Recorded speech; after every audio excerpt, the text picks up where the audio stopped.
nastartovali, ako som hovoril, klasický český spôsob, to znamená kosti dole na mašine, naozaj to skladá, hľadajú veľmi pekne, tá voda na 9 sekundách, to veľmi dobre hľadajú na autorizácii.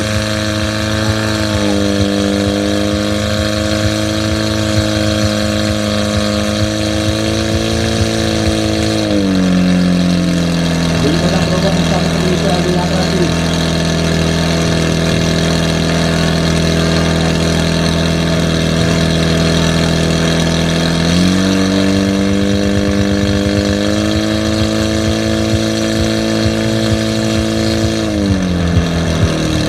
Nedopadlo to podľa predstava, zatiaľ to ani nedopadá.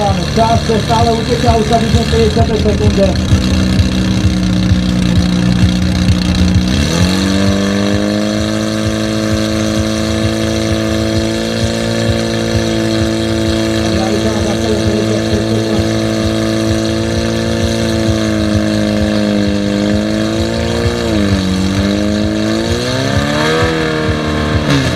Teraz je to skôr otázka na rozhodcov. Viem, že v ostatných ligách máte na prevedenie útoku čas 1 minútu. Nad 1 minútu sa už čas zastavuje, je to automaticky dečko. Nie som si istý.